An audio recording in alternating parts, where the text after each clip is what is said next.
સામાન્ય રીતે હલનચલન કે કસરતના અભાવને લીધે લોકોમાં સૌથી વધુ પેટને લગતી સમસ્યા જોવા મળે છે, પરંતુ જો નિયમિત રીતે હલનચલન અને યોગાસન કરવામાં આવે તો મોટાભાગની બીમારીઓમાંથી, ખાસ કરીને પેટને લગતી સમસ્યામાંથી છુટકારો મળે છે અને શરીર તંદુરસ્ત રહે છે. તો આવો યોગા ઇન્સ્ટ્રક્ટર ખુશ્બુબેન પટેલ પાસેથી પેટને લગતી સમસ્યામાંથી છુટકારો મેળવવાના યોગાસનો વિશે જાણીએ. મારું નામ ખુશ્બુ પટેલ છે અને હું છેલ્લા 11 વર્ષથી યોગા ઇન્સ્ટ્રક્ટર તરીકે તાલીમ આપી રહી છું.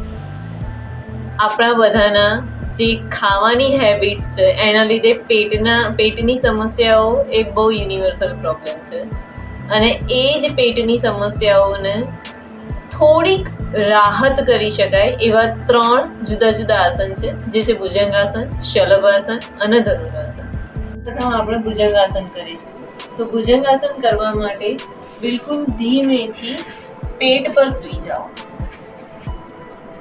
તમારા બંને હાથને ચેસ્ટની સાઈડ પર રાખો, એલ્બોને આકાશ તરફ રાખો, કપાળ જમીન પર રાખો.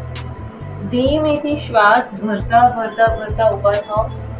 જ્યારે તમે ઊભા થાઓ છો તો તમને ચીનથી લોઅર એબ્ડોમિન સુધી એક લાંબો સ્ટ્રેચ આવશે. બિલકુલ નોર્મલ બ્રીથિંગ કરો. આ વખતે તમારી લોઅર બેકમાં પણ તમને થોડું સ્ટ્રેચ જેવું ફીલ થશે. લગભગ 30 થી 35 સેકન્ડ સુધી જો તમે હોલ્ડ કરી શકો તો કરો.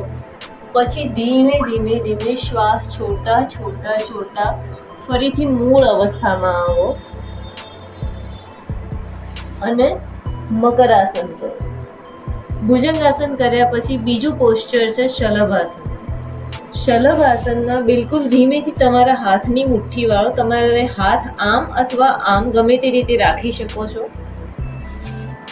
એ મુઠ્ઠીને બિલકુલ થાઈની નીચે સેટ કરો. હવે બંને હાથ ઉપર પ્રેશર આપી અને બંને પગ ઉપર કરો.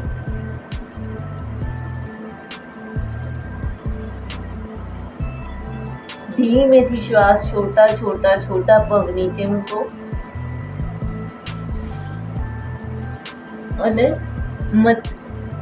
મકરાસન કરો. મકરાસનમાં તમારા બંને પગની એડી અંદરની તરફ અને પંજા બહારની તરફ રાખો. એ પછી છે ધનુરાસન. ધનુરાસન કરવા માટે સૌ પ્રથમ ડાબા પગના એન્કલને પકડો, પછી જમણા પગના એન્કલને પકડો. શ્વાસ ભરતા ભરતા ભરતા ઉપર. ધીમેથી શ્વાસ છોડતા છોડતા છોડતા નીચે જાઓ અને મકરાસનનું પોઝ લો.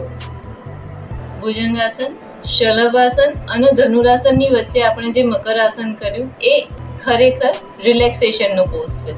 તો આ 3 આસન કરતાં જો તમને બોડીમાં ક્યાંય મસલમાં કેચ આવ્યો હશે તો એ એની જાતે જ રિમૂવ થઈ જશે.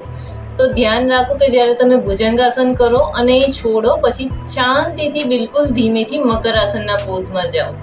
તો એનાથી તમારા શરીરમાં જો કોઈ સ્ટ્રેચ આવ્યો હશે, કોઈ એક્સ્ટ્રા પેઇન થયું હશે તો એની જાતે જ રિમૂવ થઈ જશે.